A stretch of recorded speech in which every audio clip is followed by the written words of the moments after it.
Oi, meus amores, tudo bem com vocês? A gente está entrando em mais um mês e vamos dar início aos nossos conteúdos, certo? Então, no nosso conteúdo, a gente vai estudar a unidade 4, a cultura do café e o fim da escravidão. Então, dentro dessa unidade, nós vamos reconhecer a produção do café como atividade econômica importante no Brasil desde o século XIX. Vamos entender o processo de expansão da cultura cafeeira do Brasil imperial. Vamos compreender a resistência dos escravos contra a escravidão. Vamos conhecer o movimento abolicionista e suas consequências. E vamos também fazer a associação à popularização da fotografia no Brasil à prosperidade trazidas pelo café. Então, mediante isto, nessa unidade, nós vamos ver, vamos se permitir avaliar os saberes prévios sobre o assunto que é a cultura do café.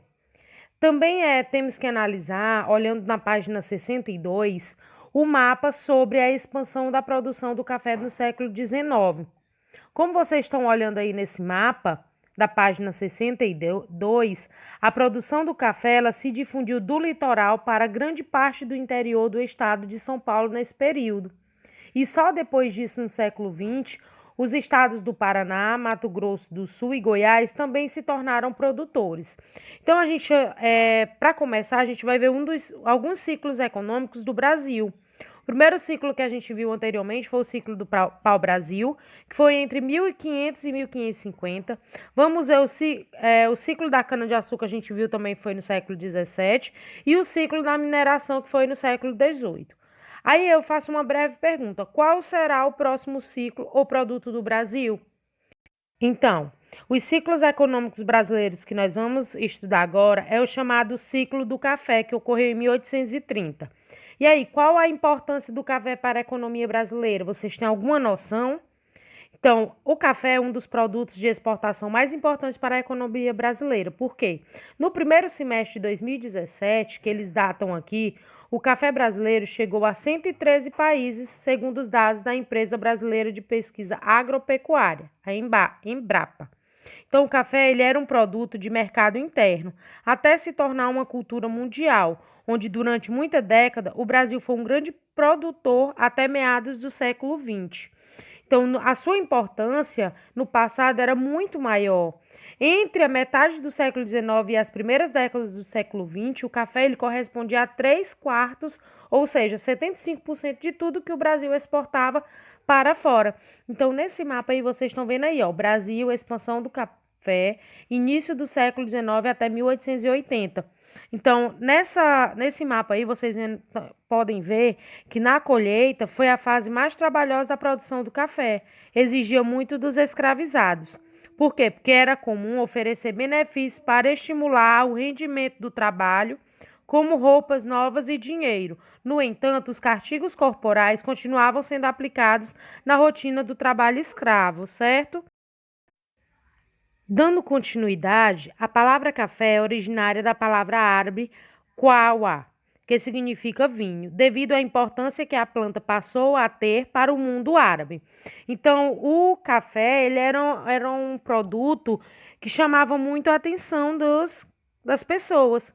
Ele era uma planta da Etiópia, que é a Etiópia na África, entrou no Brasil por Belém, Pará, era uma planta de jardim. O hábito de tomar café na Europa e nos Estados Unidos e a necessidade de formar muitos cafezais.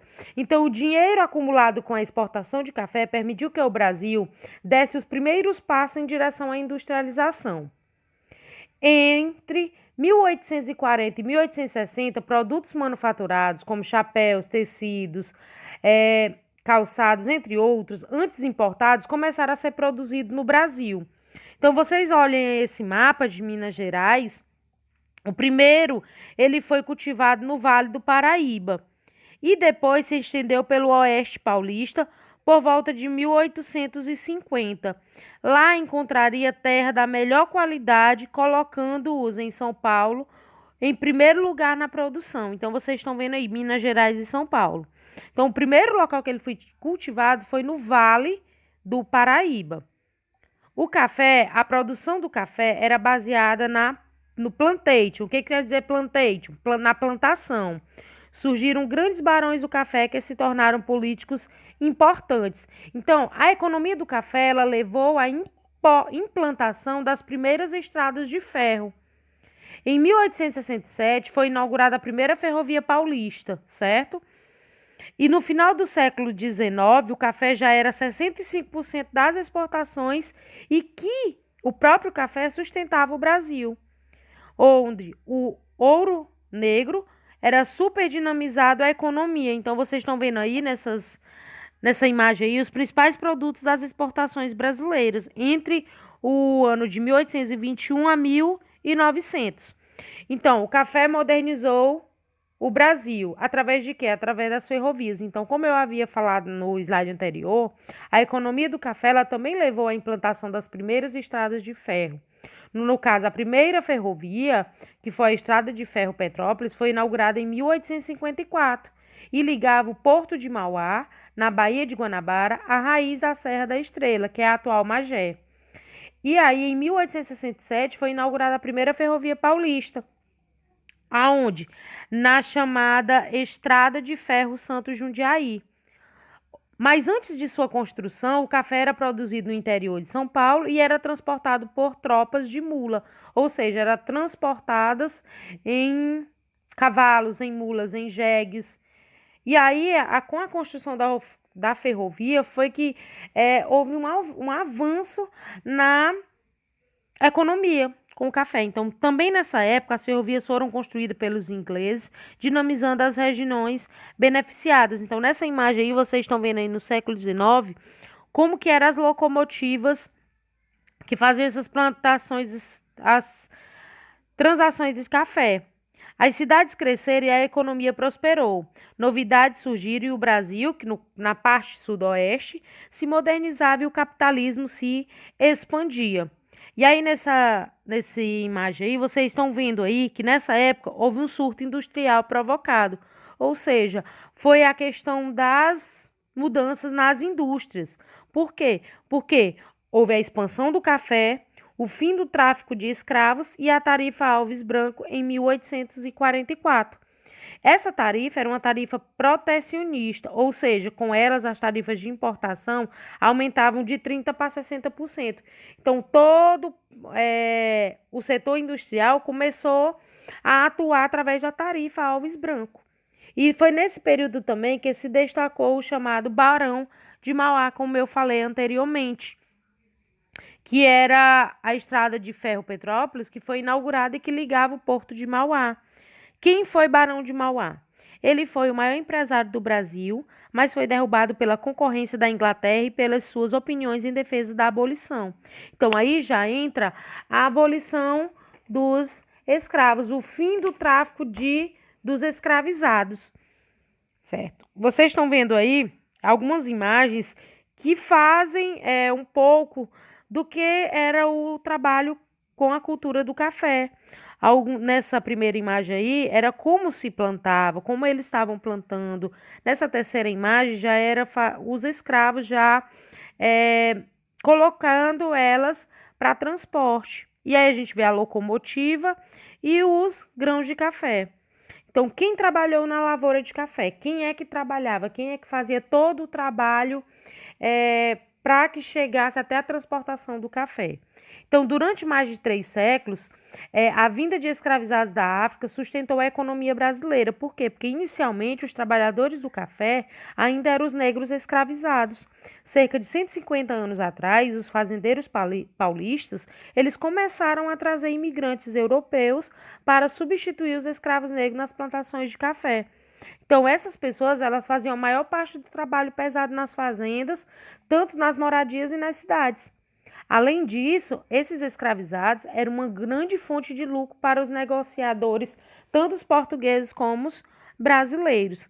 E aí vocês me perguntam, tia, por que que isso aconteceu? Por que que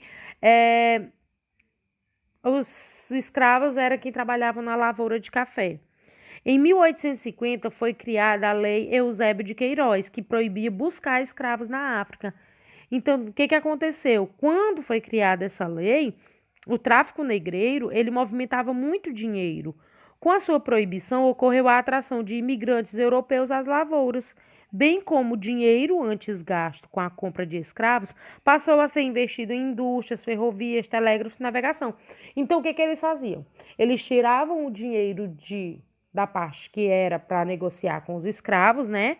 Que era a proibição dessa atração dos escravos e passaram a investir em indústrias. E junto com o café, o fim do tráfico, ele proporcionou o início da modernização brasileira. Porque a partir do momento que eles investiam nas indústrias, a economia começava a crescer. Então, vocês olham aí que nesse mapa aí vocês têm duas imagens, que uma é a África e o Brasil, aí a imagem do mapa do Brasil e o mapa da África, e o tráfico interprovincial, ou seja, a quantidade de escravos nas regiões. Vocês analisando aí, haviam muito mais escravos no Sudeste do que no Nordeste. Inicialmente, esse tráfico aí, ele tentava solucionar o problema de carência de mão de obra, tanto no café, e muitos escravos foram transferidos para o Nordeste, do Nordeste para o Sudeste. Então, houve, aí nesse caso aí, nessa próxima imagem, a gente está vendo aí a parte da imigração, onde a Itália e a Alemanha passavam por grandes mudanças devido à unificação delas, elas começaram a se unificar. E essas mudanças trouxeram com que milhares de italianos e alemães tornaram-se imigrantes do Brasil. Então, eles saíam dos seus países e vinham procurar um meio de vida no Brasil. E essa população, ela se concentrou principalmente na região sul e na região sudeste. Por quê? Porque a economia lá estava muito maior. O título da cultura do café estava aumentando gradativamente. Então, no início, houve conflitos com fazendeiros devido ao sistema de parceria, que era a escravidão disfarçada, mas aos poucos foi mudando com a propagação do trabalho assalariado. Então, vocês veem aí que de 1840 a 1849 era pouco mais de 7 mil pessoas. E aí foi aumentando. E lá no último, em 1890 a 1899, já estava com mais de 1.206.803 pessoas trabalhando. Então, esse sistema foi um chamado sistema de parceria. O que acontecia? O fazendeiro custeava o transporte dos imigrantes europeus até as fazendas e eles iam pagar os fazendeiros com o trabalho. Era meio que uma troca de favores. Por quê? Porque o trabalho consistia no cultivo do café e aí eles entregando ao fazendeiro boa parte da produção. O regime de parceria não ia ter sucesso se fosse só um. Então, o trabalhador entrava com a mão de obra e o fazendeiro custeava o transporte. E o regime de parceria só não obteve sucesso em razão dos elevados juros cobrados sobre a dívida assumida pelos colonos para trabalharem no Brasil. Os maus tratos recebidos e os baixos preços também foi um dos motivos que fez com que esse regime de parceria não obtivesse sucesso. Tanto é que aí vem o grande estopim, porque o café ele trouxe mudanças em 3 tópicos principalmente. No comércio e a população cresceram e as mansões luxuosas foram construídas, nas indústrias que foram se destacando e sendo instaladas, e muitas pessoas vieram do campo buscando uma vida melhor nas cidades, mas tiveram que trabalhar nas indústrias para ganhar um salário muito baixo. Então, vocês estão vendo aí nessa imagem, tem aí, né, café e arte. O Portinari, ele pintou um quadro mostrando a importância do café, mostrando os negros e imigrantes trabalhando na cafeicultura. Então, o que eu quero que vocês façam? A partir dessa grande explicação que eu dei para vocês, vocês vão fazer uma breve leitura e vão responder as páginas referentes ao conteúdo, aos capítulos que eu passei, certo?